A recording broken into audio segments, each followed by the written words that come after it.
Another Friday tipping video and another pretty good tip from round 11 on the Thursday night. Before we jump into this video, remember to like and subscribe, turn the notification bell on so you know when I upload, and let's jump into reviewing the round 11 tips and then tipping for round 12. So as you can see down the bottom, you can see for those on YouTube that I got a 6 out of 9 for tipping this week, which was a pretty decent round, to be honest with you. I did stuff up my own team's tips, and I think I've stuffed them up quite a lot this year because I've tipped them a fair amount of times and they've lost a fair amount of times as well. But anyway, the Thursday night game, the Geelong versus Bulldogs game, I tipped them by 14, but they won by 10. I tipped them by 10, but they won by 14, so I was 4 points off there. Got there eventually. So that was a pretty good tip to start the round off, given that, the tips for the Thursday nights have been pretty good up until the one last night, as I did tip Brisbane by 50, and they only won by 18. So Essendon against Richmond, I said Essendon by 8. I'm pretty sure they ran away with this game a little bit in the last quarter. But, they ended up winning by 23, so I was 15 points off there, which is a pretty decent start to the round. And then Carlton against GWS, I said Carlton by 15. They ended up losing by 28, so that puts me 43 points off in that margin. 62 so far for the round for the margin across 3 games. So not the worst, not the best. And then I said Hawthorn by 9. They lost as well. They lost by 33, so that is a 42-point swing in the margin, and my overall margin for the round starts to really buffer out a little bit. Carlton against GWS. Carlton decided to try and make it a shootout, and Jesse Hogan won. Hawthorn against Brisbane Lions, if you actually look at the sort of how it, the history between the two sides, I would say, I'm sort of surprised it went this way, because Hawthorn hasn't lost to Brisbane up until now, until like 2017 or something like that. They were on a 6 or 7 game win streak, I think, something like that. So that was sort of a little bit surprising. North against Collingwood. North, Collingwood won by 45 points, so I was 19 points off there. Not the worst tip there. Fremantle against Port Adelaide, I was 27 points off there, as I did tip Fremantle by 22. So yeah, 27 points off there. Sort of just not really anything really type of tip. It was kind of, you knew Fremantle were going to win. I didn't think it would be such a blowout, but in the end, Port Adelaide really put up a poor performance. Adelaide against West Coast, I said Adelaide by 44. They ended up winning by 66, so I was 22 points off there.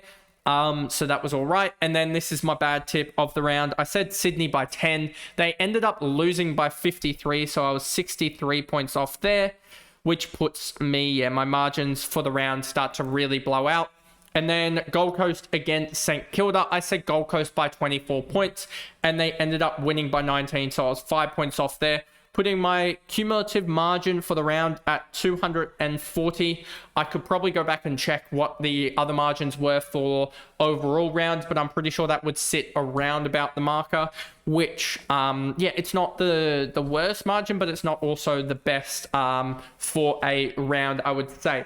Anyway, moving on to round 12, and that also for this website put me at a top 39%. Which is around, you can see top 39%. There's about 850,000 people also in the tipping. So Brisbane by 50. This one actually put me back down a little bit. As you can see, top 38%. So a lot of people thought that this would be a massive blowout. But it obviously wasn't in the end. I thought that Essendon put up a lot more of a fight, and their youngsters actually did really well considering the circumstances, considering their tallest defender was 190 centimeters. I also thought Brisbane missed so many gettable chances. It was quite poor. So I thought this game probably, in the end, if you look at the expected score, I wouldn't be surprised if there was about a 35 point margin in the end.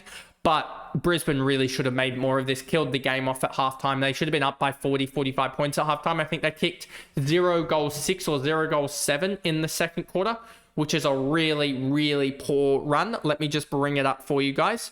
They kicked in the end. They went from 6 goals 3 to 7 goals 9. So they kicked 1 goal 6 in that second quarter, and Essendon kicked 3 goals straight. That's the difference. If they kick 6 goals 1 there, then they end up scoring 37 points for the quarter rather than 12, and then that blows the margin out at that point to potentially somewhere they're probably 7 or 8 goals up at that point. And I just think that's the big difference, and that's why Brisbane had to really fight this one out. To the point that Essendon kicked into the lead. I think it was 70-71, and then Brisbane kicked the last couple there. Collingwood against Hawthorn tonight will be a battle, but I just really like Collingwood with their experience coming back. I think they have quite a lot of guys coming back. I should actually just quickly bring this up for you guys. The lineups, there we go. If we go here and we look at the lineups, you can see Schultz, Sidebottom, Hill, Pendlebury, Moore. That is a massive incoming, and not really much lost other than probably Maynard. I would say Cox is a little lost, but not too much, given Hawthorn don't really have a secondary ruck. So, yeah, I really like this for the Collingwood side, and I think they're going to win this one by... I think it will be tight-ish, because I expect to see some type of response from Hawthorn, given they've lost their last 2 and lost them not convincingly against Gold Coast. They did lose pretty badly to Brisbane, but I think that Collingwood win this one by 23 points. Then we have Gold Coast against Fremantle at People's First. I think Fremantle are probably coming off a high after that win against Port Adelaide, as well as beating GWS the previous week. So they've sort of stabilized themselves, I would say. But Gold Coast are looking for basically the win. The wins now the Gold Coast can put in the bye round basically can put them on the cusp of making finals around about the end of the byes. If you think about it now, you've got round 12, 13, 14, 15, 16. That's 5 rounds. You have a bye in there, so that'll mean... And they've also played 1 less. But they could get 4 wins out of 4 or 3 wins out of 4 and put themselves on 44 or 48 points with still an extra game on top of everyone else, but also 7 games to run. They'll be basically locked into finals if they can win their next 3 or 4. I don't know who it's necessarily against, but I'm pretty sure that they could basically lock themselves into finals. And I think that they win this game. Let's just look at the ins and outs. Lombard and Moyle in, so they're going dual ruck against dual ruck. And also I think Alex Pearce is actually a big out for Freo, and no Sean Darcy coming in. Some would view that as a bit as an in. Well, he is an in, but a big in, but I don't think so. I think it actually ruins their structure a little bit. So I'm going to go Gold Coast in this game, and I'm going to go Gold Coast. I think they're going to win over in the Gold Coast by, I think, 26 points. I think Freo put up a little bit of a challenge, but I don't think in the long run they will. GWS, I think with Josh Kelly come back will definitely help them out, because I don't know what in the world they were doing with Lachie Whitfield last week, but I think that'll help. And I think Richmond just have way too many injuries, so I'm going to go GWS by 53 points, I reckon. Just because I think that this is the game that I know Richmond do have some ins coming back in Nankervis and Lynch, but I just think that GWS's lineup is just a little bit stronger, as well as they don't have Sammy Lawler there as well, which he's a big out considering what he's done. Sydney against Adelaide. As a Sydney fan, this is a tough one to... it's obviously always tough to tip against your side, but I just have a feeling if you look at the lineups here, just look at the Sydney backline comparative to the Adelaide Crows, and you'll just see here that Nick Blakey is on Thilthorpe, Matty Roberts is on Rochelle, McInerney's listed in the backline on Ben Keys. What's that? 8 guys here, from Corey Warner versus Isaac Cumming, Jake Lloyd versus Dan Kurt, Matty Roberts, Rochelle, Nick Blakey, Thilthorpe, Justin McInerney, Ben Keys, Dane Rampy on Alex Neil-Bullen probably is a 50-50. These two are probably 50-50s, but you're looking at 5 matchup wins for Adelaide versus 3 evens. Even Stevens. I know that Sydney probably, you would say, win the in the midfield, they run pretty even, actually. They probably win the ruck battle but even in the forward line, you just look at this and you go, I just don't see where Sydney's going to kick goals, and I think that Adelaide probably just need to kick 80 points to win a game against Sydney. I don't just see that happening even at the SCG. So I'm going to go Adelaide in this game, and I'm going to go Adelaide by, I think, 33 points. I think Sydney will be in it for 2.5 quarters, but then fall away, and that's where Adelaide will win it. And this will all but effectively mathematically end Sydney's season. Then you've got 2 games on the Sunday. You've got Melbourne against St Kilda. Melbourne, I think they're in a really good run. And I think for that reason, they'll be able to win the game here against the likes of St Kilda. St Kilda as well, I think, have quite a few outs, whereas I don't think Melbourne do. Melbourne also have Jack Viney back. We don't know the exact teams yet, but I think you'll see that... So you got Henderson, he'll get dropped back down. Johnson will get dropped back, I expect, or maybe not, probably will.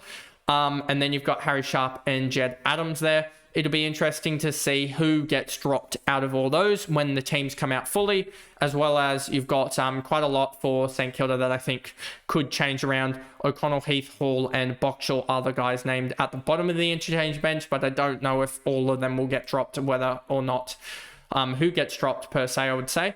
But yeah, you've got Hasty. Where's he lined up? Is Hasty on field? It doesn't. No, it looks like Hasty is down there as well. In the interchange bench. So is Heath, I would think. Is Heath actually on field? Let's actually just do this because it will be easier to see. Heath is on the interchange bench as well. Carroll as well, I would expect, is potentially on the interchange bench. Yep. And you've also got Butler as well, I think is named on field. He is. So it means probably, at the moment, I'd expect potentially just a Butler for Darcy Wilson straight swap. And then that would mean that the 3 guys there just come straight back out. And then you use, and then you see just one of the guys named sub again, potentially like a Boxall. We'll see about that. But I just think Melbourne win this game pretty comfortably here. I just like their lineup. I like their... I think they win the ruck matchup. I think they win the midfield matchup. Like Oliver versus Jack Jones, Jack Viney versus Steele, Petrarca versus Sinclair. I think I'm taking Petrarca. I think I'm taking Oliver. And I'm probably taking Steele. But that's a very 50-50. If you look at the forward line for Melbourne, for the likes of St Kilda, it's basically May will go to Sharman, and then Lever gets even Philippou. Like, they're not as tall. Maybe Lever goes to Owens and stuff like that, but I just don't think that they're that tall up forward, which probably helps out Melbourne. And yeah, I just like their lineup better. I just think they have better rookies and stuff. So, yeah, I'm going to go Melbourne in this game by 21 points. West Coast against Geelong. Geelong could probably turn up with 18 players, no interchange, and they'd still beat West Coast. So, yeah, I'm going to go Geelong in this game by, I think, 43 points. I think they run it up in the first couple of quarters and then just take it easy against West Coast. So those are the tips for round 12 of the AFL season. And I hope you guys enjoyed, and I will see you guys back here for the review of the Thursday night game between Brisbane and Essendon. And I'll see you guys back for that video later. Bye, guys.